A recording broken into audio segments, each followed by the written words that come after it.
আজকের ভিডিওর main topic, আদৌ কি পোর্টালাইজেশন হবে, আদৌ কি কোনো ফাইল তৈরি হয়েছে, সংগঠনের শেষ কথা কি, 2025-এ কি কোনো সুখবর আসবে, এবছর অনেকের 5 বছর চুক্তি শেষ। সো বন্ধুরা, welcome to my channel, welcome to স্পষ্টবাদী। আপনারা যারা 5th এবং 6th ফেজের আছেন তারা অনেকেই জানেন যে এই মার্চ মাসে আমাদের পোর্টালাইজেশনের সম্ভাবনা ছিল। প্রত্যেকেই অধীর আগ্রহে অপেক্ষায় ছিলাম যে কোনো একটা অর্ডার বের হবে, কিন্তু অ্যালাস প্রতিবারের মতো এবারও আমরা হতাশ।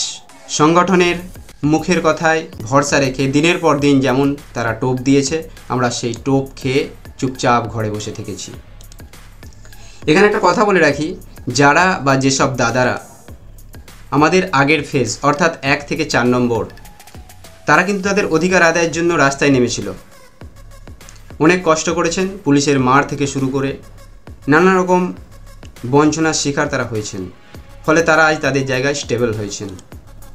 তো আমরা যারা বাড়িতে বসে সংগঠনকে জাস্ট 100-200 টাকা দিয়ে ভাবছি যারা সংগঠন করছে তারা দেখে নেবেন, তো তারা এমনভাবেই আমাদের টোপ দিয়ে যাবে, আর যখনই কোনো অর্থ সংকট পড়বে বা ভোট আসবে তখন আমাদের কথা মনে পড়বে। আপনাদেরকে কিছু ছবি দেখাচ্ছি, এই ছবিগুলো দেখুন।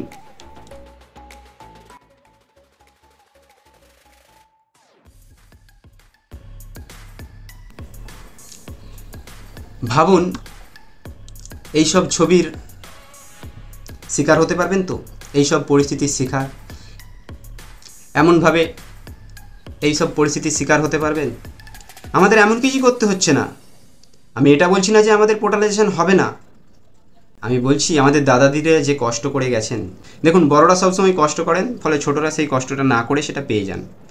আমাদের মনে রাখতে হবে যে আমাদের পোর্টালাইজেশন যদি হয় তাহলে ওনাদের ভূমিকা অনস্বীকার্য। তো আমাদের যারা 3719 জন আছি প্রত্যেককে এক ছাদের তলায় আসতে হবে। যারা ডিস্ট্রিক্ট ও স্টেট কমিটির মেম্বার আছেন তাদেরকে আমাদের প্রত্যেকের প্রশ্ন করতে হবে, আর কত টোপ দেবে সংগঠন। প্রশ্ন করুন, ফাইল তৈরি কি আদৌ হয়েছে, ফাইলের অবস্থান কি? মার্চ মাসের টোপ তো কাজে লাগলো না, এর পরের পদক্ষেপ কি? এমনও অনেকে আছেন যাদের 2021 সালে জয়েন হয়েছিল, টার্মিনেশন লেটার হয়তো আমাদের 2026-এ আছে, তাদের ভবিষ্যৎ নিয়ে কী ভাবছে সংগঠন? সর্বোপরি আমার একটাই মতামত আপনাদের কাছে, প্রত্যেকে ডিস্ট্রিক্ট থেকে, প্রত্যেক ডিস্ট্রিক্ট থেকে ডেপুটেশন দিন। এপ্রিল মাসের 15 তারিখের আগে একটা ডেট ফিক্সড করে ডিআইকে ডেপুটেশন দিন, আর নেক্সট 15 দিন পর তা রেজাল্ট কী আসলো তার খোঁজ নিতে থাকুন। দেখুন, মে মাস থেকে গরমের ছুটি পড়ে যাবে, সো যা করার এপ্রিল থেকেই শুরু করুন। আজ মার্চ মাসের 29 তারিখ শেষ, এরপরে ধরুন ঈদ আছে, আর ঈদের ছুটি ধরুন মঙ্গলবার হয়ে গেল 31। 2 তারিখের পর প্রত্যেক ডিস্ট্রিক্টকে বলবো যে আপনারা একটা নিজেদের ডেট ফিক্সড করে ডেপুটেশন দিন আপনাদের ডিআই অফিসে। আর একটা কথা বলি, এটা তাদের খারাপ লাগবে যারা সুবিধাবাদী, সুযোগী মানুষ, যারা ভাবেন ওরা করছে করুক, হলে সবার হবে, এই ধারণা যাদের, তাদের বলছি আপনারা নিজেদের বিবেককে একবার প্রশ্ন করুন যে কিছুজন ডেপুটেশন দিতে যাচ্ছে, সেখানে আপনি যাননি। দায় বিপদ মানুষের অনেকের থাকে, সেগুলোর কথা বাদ দিলাম, আপনি ভাবছেন ওরা যাচ্ছে যাক, আপনি না কষ্ট করে ফল ভোগ করবেন। ছি, আপনার এরকম বিবেককে। আমাদের কঠোর কাজের মজুরি অনুযায়ী আমাদের প্রত্যেকের স্যালারি খুবই নগণ্য, তবুও তো আমাদের মাসে 2 দিন লিভ থাকে, একটা লিভ নিন না, মাসে একটা ছুটি নিজের জন্যই খরচ করুন, নিজের ভবিষ্যতের জন্য এগিয়ে আসুন।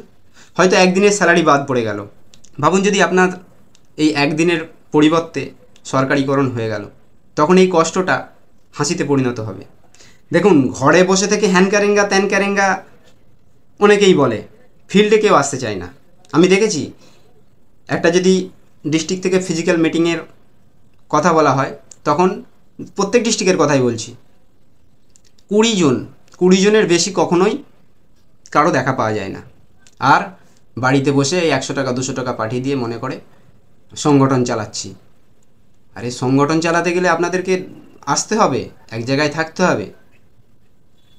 সর্বোপরি আমার একটাই কথা আপনাদের কাছে, দেখুন পোর্টালাইজেশন তো হবেই, সেটা একটু দেরি করেই হয়তো হবে, আমরা চাই যাতে দ্রুত সেটা করতে পারি, কারণ অনেকের বয়স হচ্ছে, অনেকে এমন আছেন তাদের বয়স হয়ে গেছে, 5 বছর যে আমাদের টাইম চুক্তির, সেটা অনেকের শেষ হয়ে আসছে।